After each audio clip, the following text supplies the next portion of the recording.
Awesome. Welcome, everyone, to our Community Land Trust 101. My name is Jackie Rivera. I'm with the California Community Land Trust Network based here in the San Joaquin Valley. We have a couple of my colleagues on the call too. You'll see, maybe they can introduce themselves briefly because we might have some new folks in this space that are not familiar with the network. And so we want to make sure you know who the team is. If my rest of my peers can briefly introduce themselves. Feel free to come off mute. If not, I'll just shout them out. Maddie Ribble, who's currently share screening. We also have Shirley on here. Kawafuchi, there she is. There they are. And Lydia Lopez, our other co-director, is also on the call. Awesome.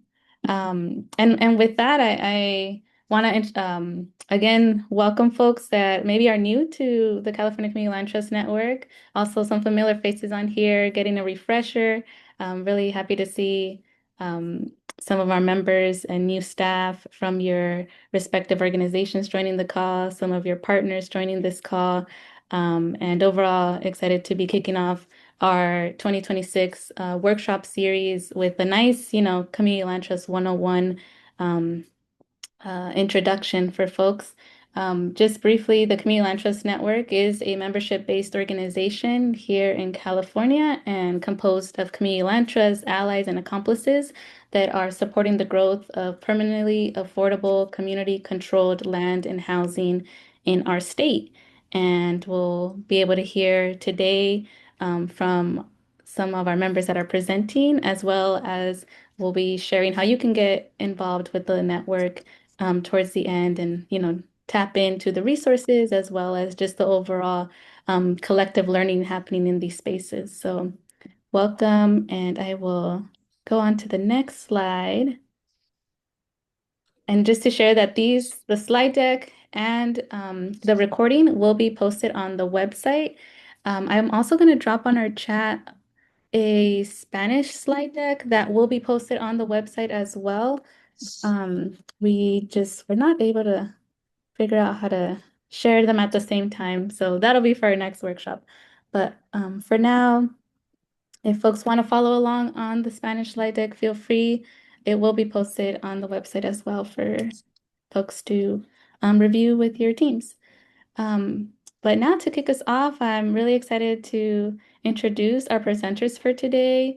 Tamika Lecluse, the Executive Director of Sacramento CLT, and Brenda Tafoya, the Executive Director of El Sereno CLT.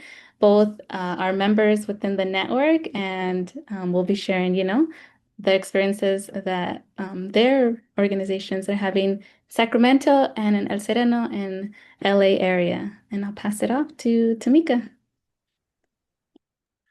Thank you, Jackie. Hello, everyone. My name is Tamika Lecluse. My pronouns are she, her. I have been the executive director of Sacramento Community Land Trust since 2023. Prior to that, I was a member, just a community member interested in furthering affordable housing here in Sacramento. Our CLT is really in a transitional stage right now. We went from having an all volunteer board to, hiring me as staff, and we're hoping that as we grow, we continue to build this family here in Sacramento. I'll also say that as we're going through this discussion today, this CLT 101, there is a lot of talk about land and ownership. And I just want to remember that here in this space and CLT spaces across California, that the original stewards of these lands still hold space today and are still stewards of the land we share, in our responsibility to recognize and continue to honor and uplift our Indigenous communities. So every CLT is on someone's land. So as we're talking about this today, we're working really hard to keep that in mind. And I'll pass it on to, and I'm so happy to be with y'all today. So we hope that you relax, have fun, share questions, and engage. So thank you. Thank you, Tamika. My name is Brenda Tafoya. I'm the Executive Director of El Sereno Community Land Trust. I started at El Sereno as the Director of Housing in 2024. I've been working in housing for a very, very long time, back in 2008 in the affordable housing field. And I always say this, that I always felt that there was something missing in the traditional affordable housing in LA, and that was the component of the input of community and community control of housing. And I found that in our work in the CLT world. So I've been in love and doing this work ever since.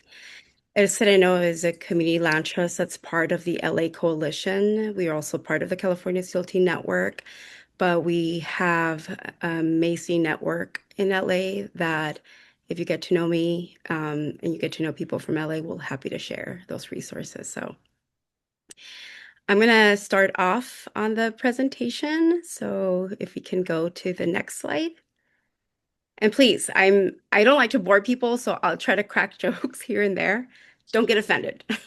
But anyway, what we're going to talk about today is Community Land Trust 101. You're going to learn what is a community land trust. So some of you might have a little idea, some of you have like completely no idea what a CLT is, and that's completely okay.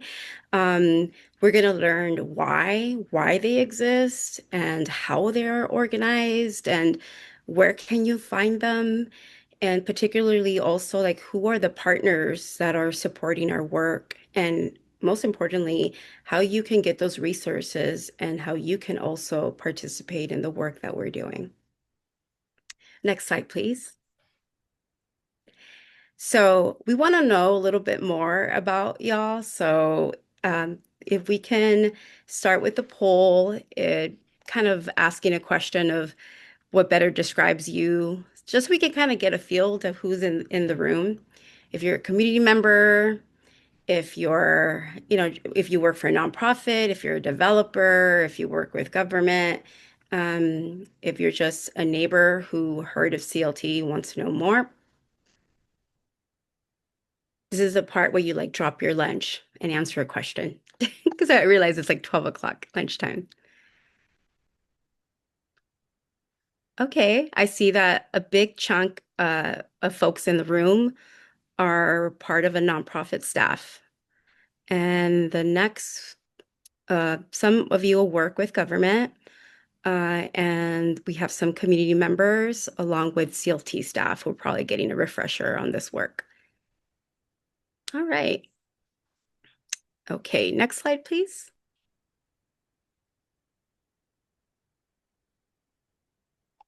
All right. Okay. So before we go into what is a CLT, it's so important that we acknowledge first our relationship with land and how that has shaped us from today. It's really coming from our past. The idea that land can be owned. So we start with the appropriation of indigenous lands and the genocide and violence of indigenous people. And we can't do this work without acknowledging that first. And then would love to talk about this for a very long time, but honestly, the colonialism, the settler colonialism, and the unfair share cropping systems of the South, the redlining discrimination practices, all the way to urban neighborhood disinvestments, that systematic withdrawal of capital resources. All of these systems have allowed for the disadvantage, of Black and Brown communities. The idea that you can control property and ownership has really made it and shaped how the United States views land and how people have been affected by that idea. And really, our streets, our homes, even our open spaces are shaped by centuries of racist policy making. And then you follow by the economic exploitation, the political marginalization, and the exclusion from property ownership of Americans of African descent to start with. You're seeing how our land is being shaped. And then you are further compounded by the discrimination against our immigrant communities. It first started by the East Asians who arrived in the 19th century, and then it's continuing today with millions of our Spanish-speaking and other indigenous and immigrant communities that make up what California looks like right now. And really, honestly, as decades of this generation of systems of oppression have been going on for so long, we really saw that there is a big need to place people overly of profits. And we have to find a way to reverse and heal this historical harms that really is necessary for us to build a more equitable future.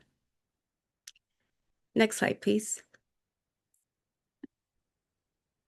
So you see that all the stuff that we talk about it, and our land policies are shaped by that. The idea that the speculative market is here, and the speculative market is not going away. So the past and present of this racial exclusion has produced a rigid landscape where low-income families, particularly communities of color, are forced out of their homes by like the rising prices, the speculative real estate market. Heck, we can't afford where we live. And it's leading to now gentrification, the investment of what's making your neighborhood looks good, and people who traditionally have been living there forever can't live. And then you have the issue with resulting with homelessness. So how are we going to combat all of those things? And it's really what leads to the big why of the CLTs. Next slide.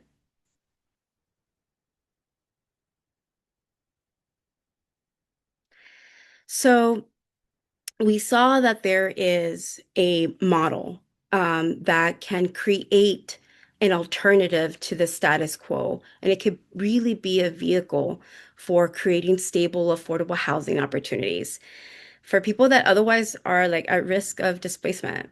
And being in LA, we see this, we see the increase, we see the need. But what if there is a model where you can establish a more democratic grassroots control over the decision making? Like, imagine if your neighbors can say and choose what type of housing and affordability options they can have in their own neighborhoods.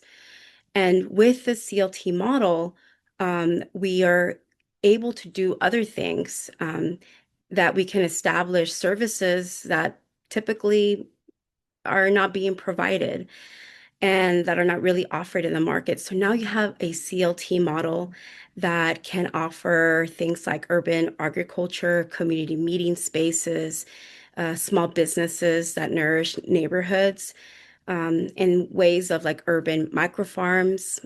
I mean, it's really, the possibilities are endless. And if you can be really creative, and if you get to know more CLTs, you'll see that not one, two CLTs are the same.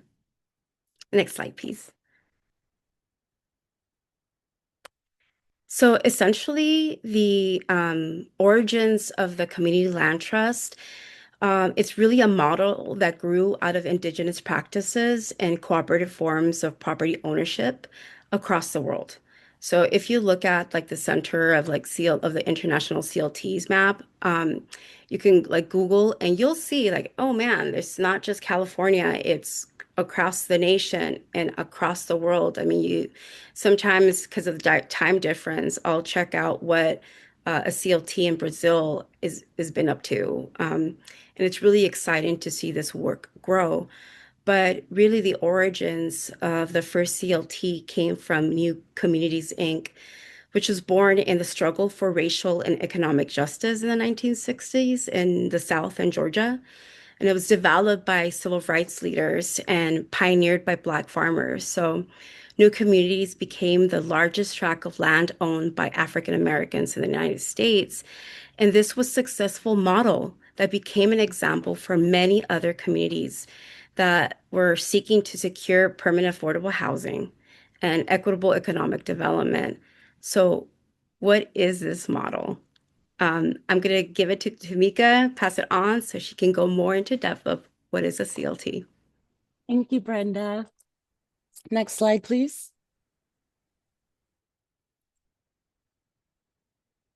And I'll just start talking while the slides advance. So a community land trust is a nonprofit organization guided by residents and community members that create permanently affordable housing in addition to other community benefits by owning and stewarding land in perpetuity.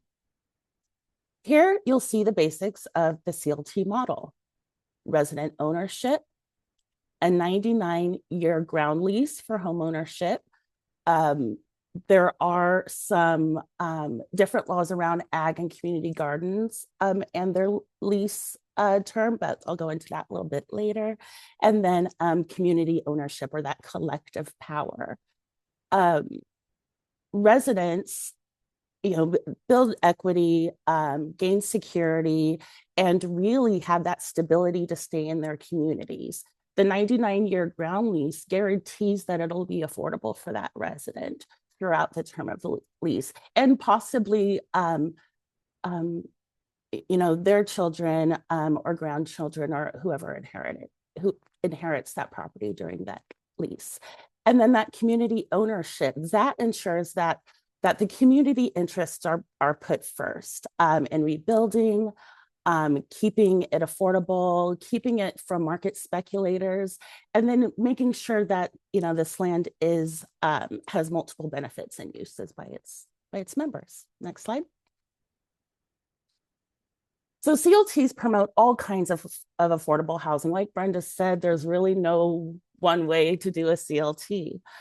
CLTs work with residents and tenants to figure out the best type of housing for them, as well as taking into account the capacity of the CLT, their access to financing, and other considerations.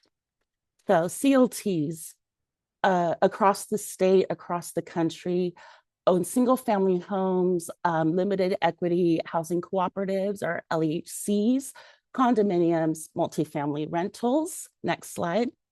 But it doesn't end there. CLTs also are involved in urban agriculture, small business protections, open spaces, and community spaces. CLTs promote all kinds of affordable housing as well as community facilities.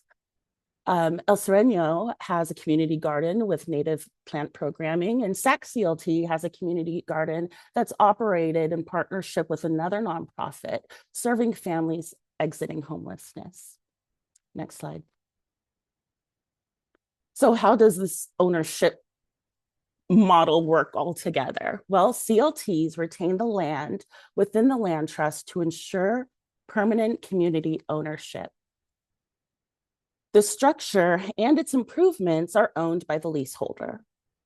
And the ground lease lays out all the responsibilities, the renewal, inheritance, and the resale parameters for the homeowner, as well as the community land trust. And I just want to pause here for a second. Christina, interpreters, please give me a signal to slow down if I'm going too fast. Want to make sure that we're honoring language justice in this space. Okay, thank you. So how do CLTs work? Next slide. So CLTs kind of work in a cycle. A group of community members or a government entity or tenants decide they want to start a nonprofit made up of residents and housing experts, and this becomes the board. That land is purchased or it can be donated to the community land trust by landowners, developers, other organizations, and even governmental entities. So I saw 20% of you work for government. This is for you too. The value of the land is separated from the value of the home or structure. The land is held in a trust in perpetuity, while the structure builds equity.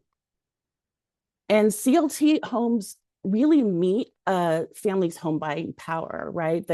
They're lower than market price, and they're at a rate which means that it's more affordable for people, with the goal of them not spending more than a third of their income on housing.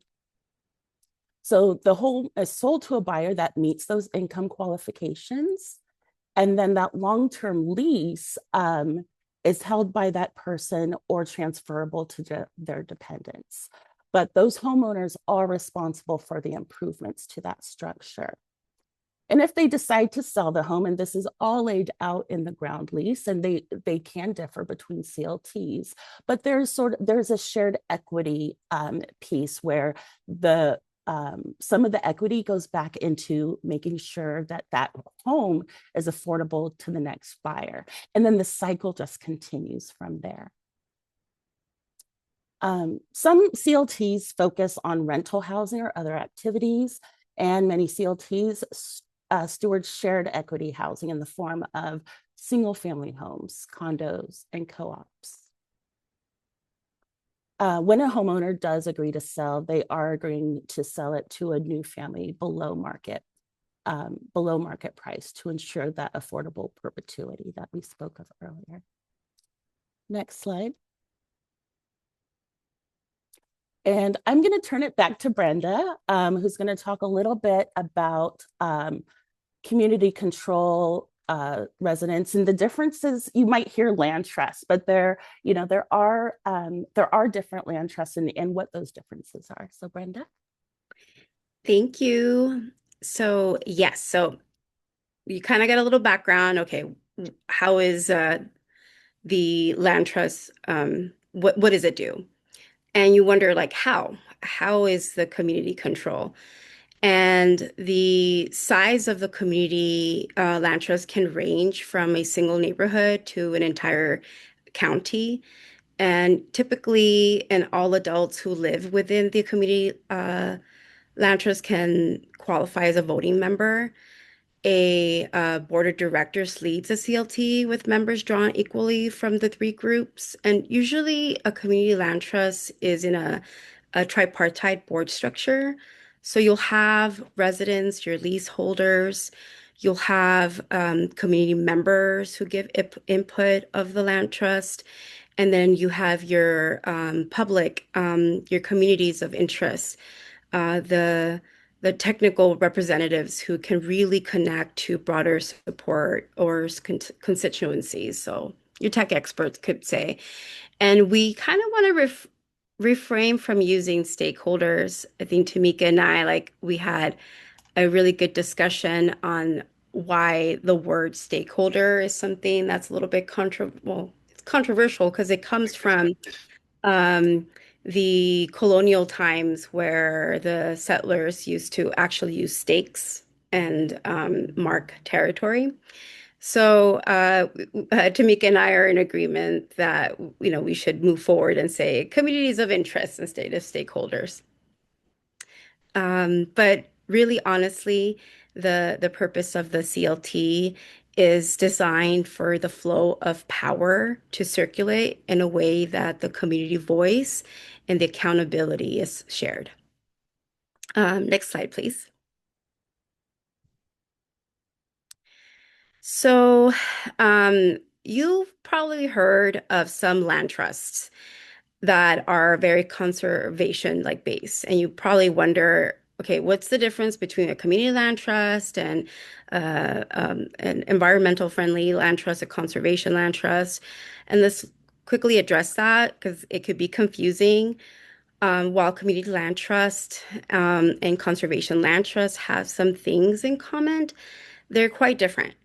Most importantly, community land trusts have a permanent affordable housing as a primary focus, while the conservation land trusts, they typically don't. So to make things a little bit more confusing, A conservation land trust can go by several names like agricultural land trust or just like land trust. So it could be like really, really confusing. But typically the conservation land trust, they focus on environmental stewardship and conservation outcomes and not really affordability. And then the community governance is not really a defining feature of them. So, in short, community land trusts use land ownership to house people and build community power. Conservation land trusts use land ownership to protect land from human development. Next slide, please.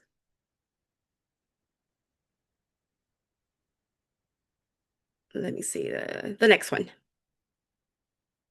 Oh, no, no. I'm sorry. The previous one. Previous one. Thanks. Okay, cool. So, um, another thing is that some of you might be hearing the word social housing and wondering what that is and that relationship with CLTs. And if you look at, I'm a visual person, so CLTs are a form of social housing. And honestly, they're the most vibrant example of it. You can find them in California right now because we have so many different kinds throughout the state. If you go to the next slide, please. Okay. So, okay, to make things a little bit less confusing, right? So the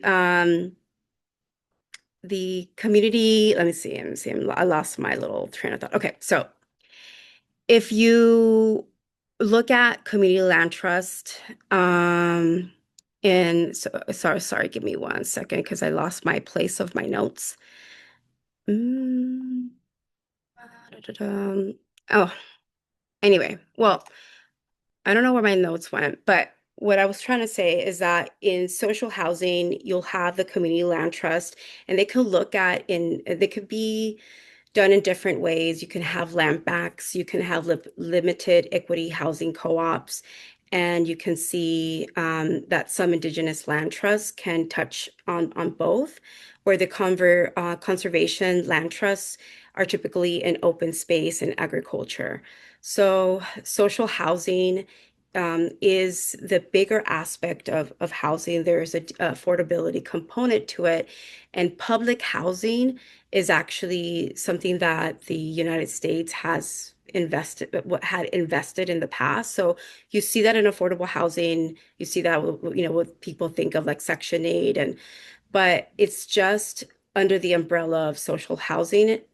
Community land trusts have a whole different governance and type of social housing where they're trying to have that layer of community control within the work of in a nonprofit.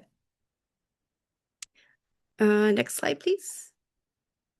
Okay, we're going to get ready to do another poll.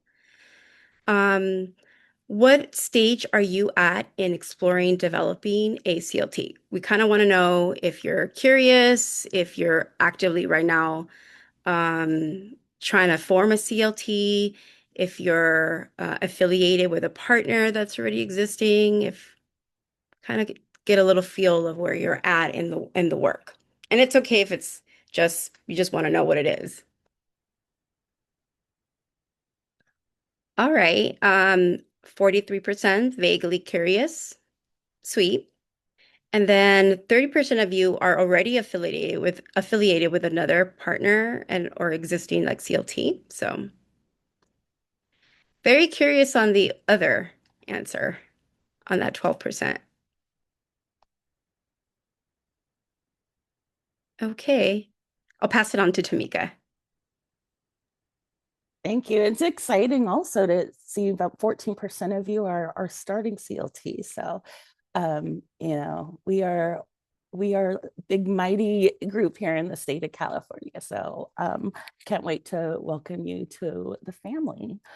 So CLTs in California. So now that next slide, please. So now that we've gone over the basics of the CLT model, we're going to briefly talk about how those translate into reality. And then we're going to look at what various community members and entities can do to support CLT work or even launch a CLT where they live. Today, CLTs across the state are working on an ambitious array of projects that range from the development of for sale single-family homes, the preservation of at-risk apartments, to mixed-use projects and urban farms. As you can see from the pictures, and as Brenda mentioned earlier, no two CLTs are alike, and no two CLT projects look exactly the same. Next slide.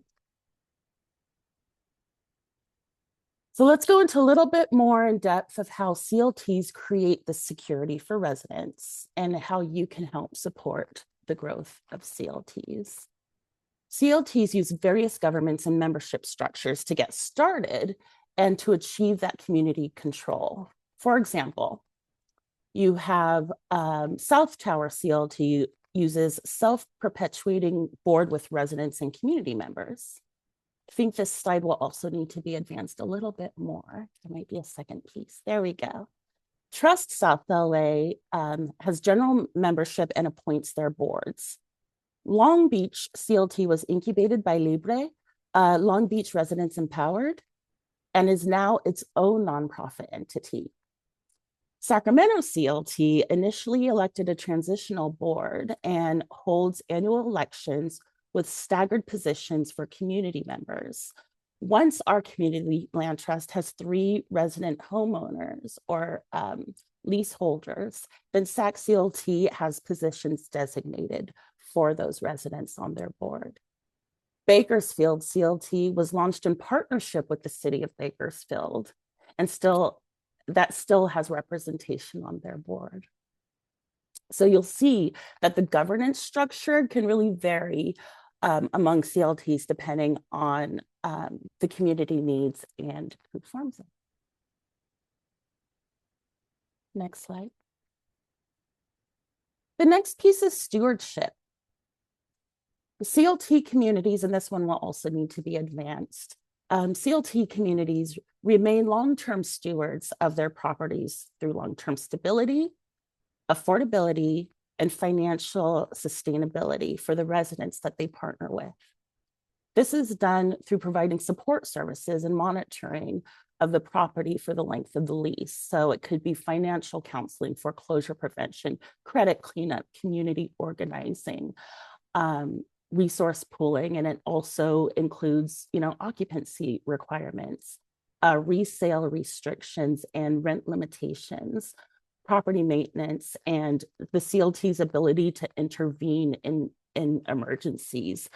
When there was the foreclosure crisis, CLTs had lower foreclosure rates than the non-CLT properties because they were able to be that support system, be able to be that backstop for families to help them keep their homes. Not SAC CLT, but CLTs in general have lower foreclosure rates across the board. Next slide.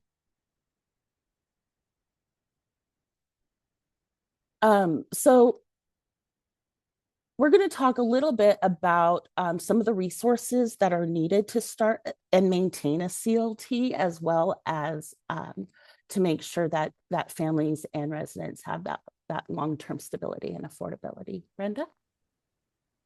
Yes, so we're gonna need resources, right? You're gonna need your operating funds because you need the monies to pay people to be able to run your nonprofit. As ultimately a CLT is a nonprofit that has to fill out forms, has to go through the IRS, has to go through, like, there's documentation, there's bills that have to be paid. So you're going to need operating funds, and you're eventually going to go through an acquisition and acquire your first piece of land under the land trust.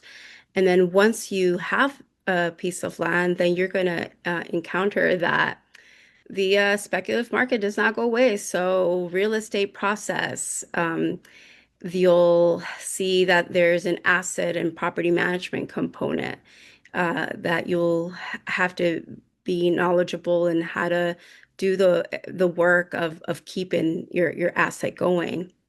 Because remember, we are keeping and removing land from the speculative market in perpetuity. In other words, forever.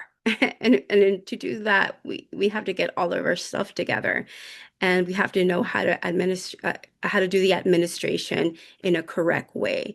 Because the last thing you want is for you to not understand financing and the cost of rehabbing the land and the improvements.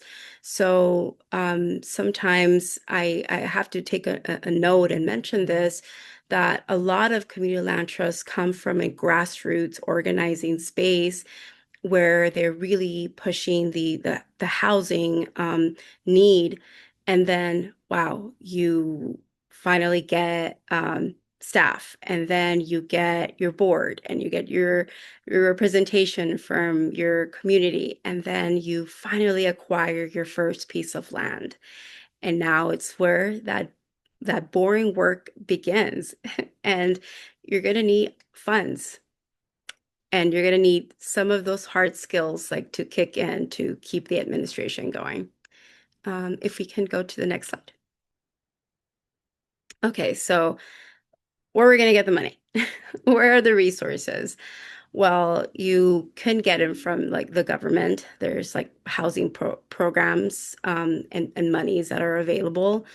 You can go through philanthropy, through donations, and like this also includes land, so people can also transfer their land to a land trust.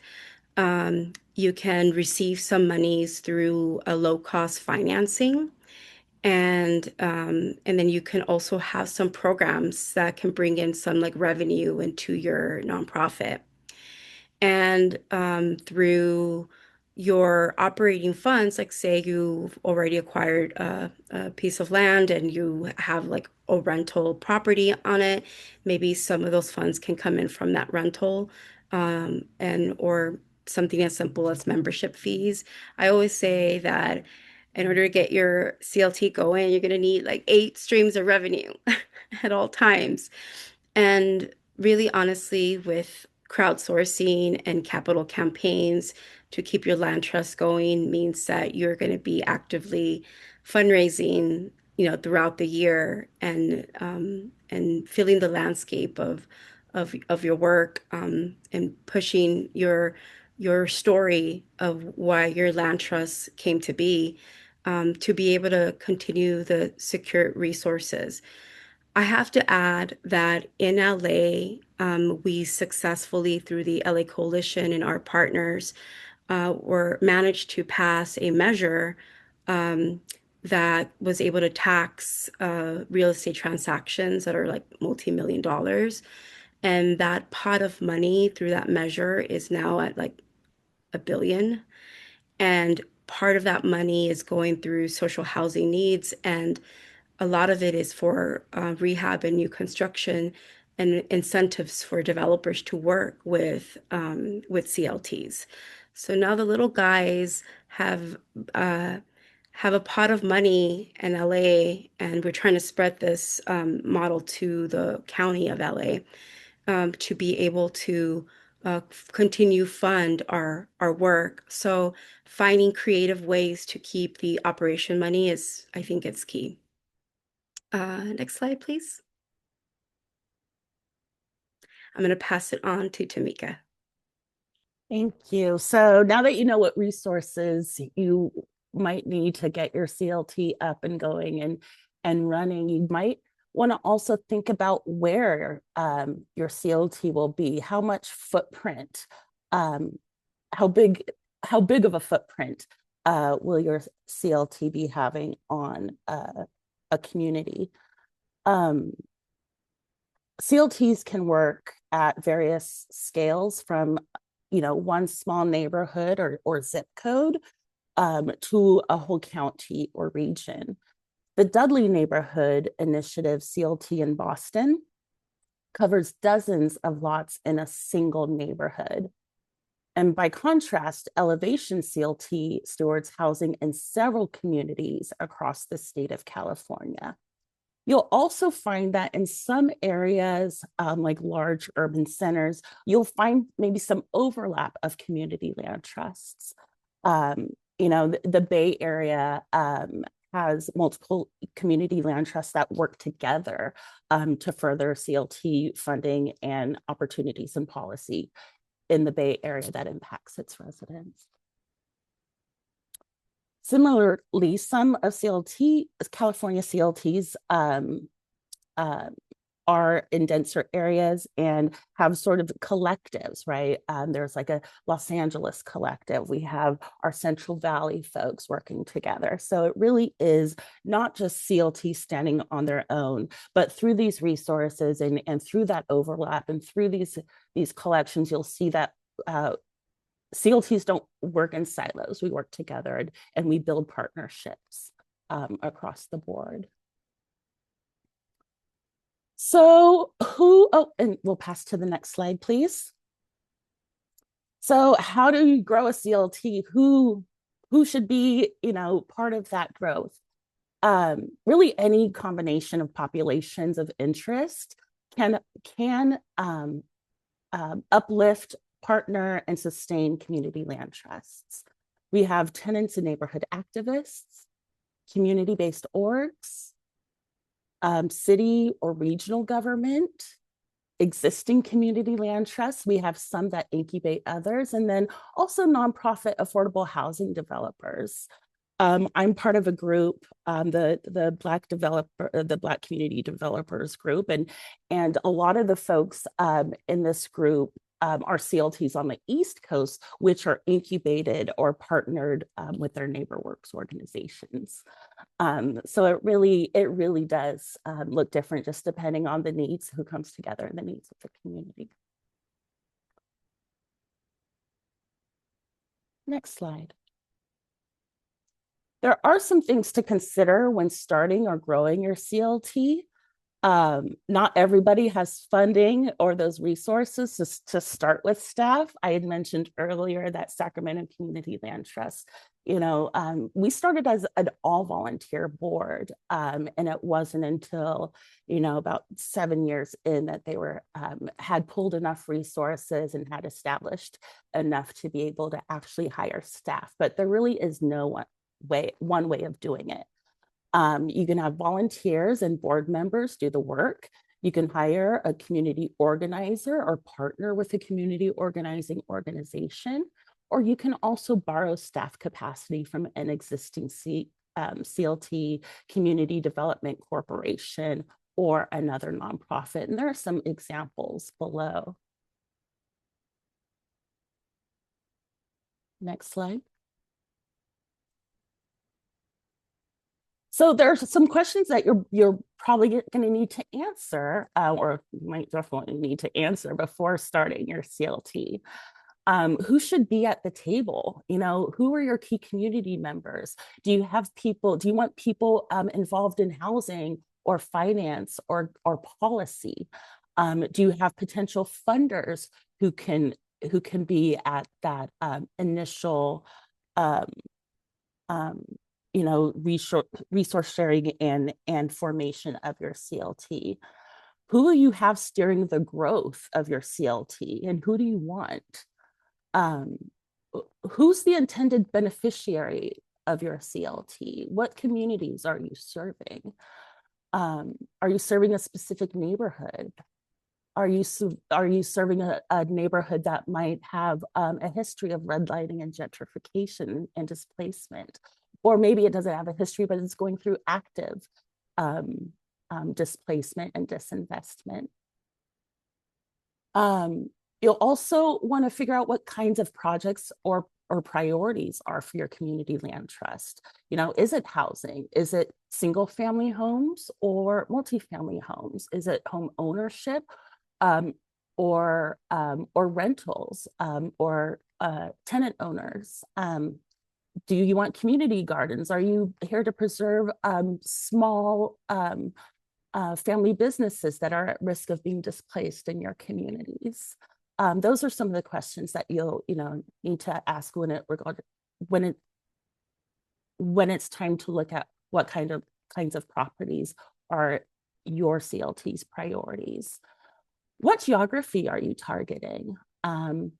There's some CLTs who prioritize aging in place. There's some community land trusts that prioritize supportive housing or families and individuals exiting homelessness. It's important to, with your community members and with your founding members, really be sure about who you're prioritizing in your CLT properties and ownership. And then who are other potential partners in your community? Do you have a CDFI in your community? Do you have bank partners? Do you have folks in the real estate industry that value affordable home ownership and are willing to do some, first-time home buyer sessions for your communities? The partners that you will need, because you will need partners, no CLT can do this alone, but the partners that you need will really shape how your community land trust grows. And I'm so sorry for using the acronym CDFI without explaining what it was.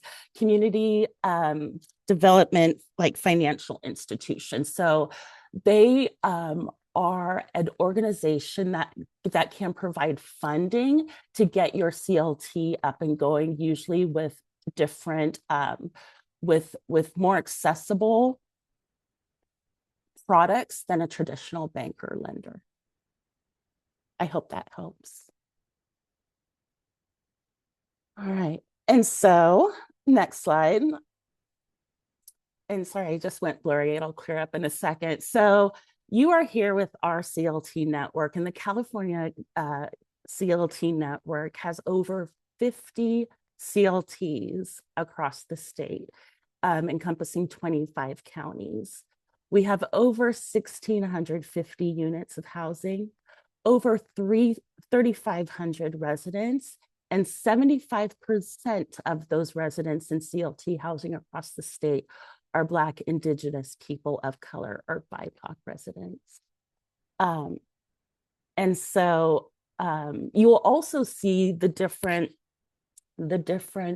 colors on this map that show some established CLTs as well as some who are evolving, transitioning, and then our voting members, and then supportive organizations, because the CLT network is not just made up of CLTs. We have community development corporations, or CDCs. We have some, supporting partner organizations. We have groups that are forming every day, every week, every month across the state, including in our Sacramento and Central Valleys, which is really exciting. But this grows with folks like you. So I'm going to pass it on to our friends at the CLT Network to share how you can get involved, maybe in the network, maybe in forming your own CLT, or some other opportunities to help further the goals and the policies that CLTs need across the state to thrive and to grow. Thank you. Thanks, Tamika and Brenda. Want to make sure we get to people's questions, so I'm gonna breeze through these, but definitely want folks to contact us, to as Tamika and Brenda were sharing, just connect with the network, because we have a lot of different ways for you not only tap into resources, but also to connect with one another. Like I'm seeing on the chat, folks are already making those connections, and I think that's also what's really fruitful from being a part of something like the network. But briefly, just to share our 4 programs of policy and advocacy, at the state level, and also supporting folks at their regional and more local levels. Curriculum like today, this was one of our public offerings. Most of our workshops are for members, where we're tapping in and diving in a little deeper into some of those CLT nitty-gritties, and we'll be sharing dropping a link on the chat so you can see some of the ones coming up for February, March, and April. They're monthly around this time. Community building, our conference that happens annually in a great space, to again be able to meet one another now in person. And we'll be dropping the resources from last year's conference, which we were able to record, and those are all public, so you can dive into some of those topics. And lastly, our technical assistance in now 6 areas of legal, real estate, business planning, um, general capacity building for your board and staff, and campaign advocacy, and now fundraising for CLT operations. Next slide. And again, all of those being able to support CLTs at various stages, whether you're at the beginning stages of incorporations or maybe needing some support, letters of support for your county or city council to support your establishment, whether you're in the middle of a transaction of an acquisition, again, focusing on maybe some policy advocacy and being able to utilize examples from around the state and even across the country and beyond to kind of again just further reinforce that one, this is not necessarily this is not a new model, first of all, and two, it is successful, and these are the different ways our allies in government can support us. We have these toolkits and guided publications, and then lastly, these spaces again for convening to learn from one another, whether it's in our committees or working groups or general convenings. So the very last slide before we jump into a few questions is, stay connected if you're not already. I think most folks maybe saw this through their newsletter or heard it from our friends. So I'm dropping our newsletter a link sign up there. I'm also going to drop in here more information for our membership if you are not already a member. And we have a sliding scale for even supporting membership, right? Because we ideally want to make this as accessible as possible. And if you are a member, remember to renew for 2026 because we do run on a calendar year and currently have renewals open. This being a member again allows you to tap into the resources in our library, and in the meantime, to get a taste of some of those resources, you can check out some of the ones that were displayed at our 2025 conference, where again, members shared some of their own case studies. And lastly, one more, just so folks again can see what's coming up in our 2026 series. We'll be kicking off next month with some financing. I didn't see too many questions on the chat, but I want to make sure if we missed any, if people are welcome to come off mute. I also want to say that appreciate you all. During registration, folks dropped comments and questions on there, and we tried to capture at least the ones that had to do as much as possible with some CLT 101 basics. But the other ones did support us as we continue to coordinate our 2026 workshops. So we are utilizing those. And again, yeah, just want to invite anybody to come off mute if they'd like to ask a question in our last few minutes while I also put up a brief poll. I stop spotlighting myself. Looks really big on my side. Oh, sweet. I see a question on where we can find resources on lender partners. I see some folks answering on the chat there. But if anybody has more.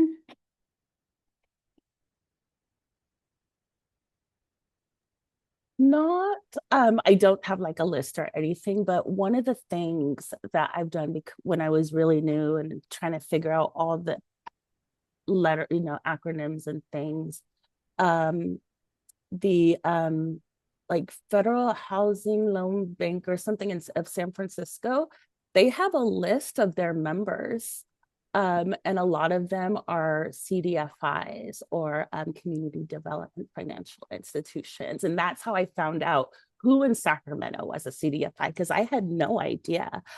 So that might be a place where you can start, or talking with some of your CLTs. If you go to Candid, you'll see, if there are any CLTs or nonprofits on Candid, you can kind of look at like their 990s and see who's funded them as well. That's just a little trick. Thanks, Tamika. We do wanna again capture, we are at the hour, and I think if we have a little bit of time to go over, feel free to stay, but we do wanna capture folks' general feedback. So I'm gonna launch a quick poll that we're hoping folks can answer before they hop off. Again, we'll be sending this recording, relevant resources that were mentioned today in that post email. If not by the end of the week, for sure within the week, so by next Tuesday. And again, the same links that we dropped on the chat, so you can tap into our public resources as well as find out more about how to join as a member to access even more. But in the meantime, if folks can, I think it is live now. Just complete that and keep an eye out for, again, our February through April offerings. We have everybody's email. I think you should have received one from our info. So if other questions come up, always reach out to our info or any of our staff emails. But the info, which I'll drop on the chat, is very good because we checked that one, multiple staff. There you go. And thank you, Lydia, for answering a lot of the questions on the chat. I did see anything else. Just want to say thank you, everyone, and thank you for the opportunity.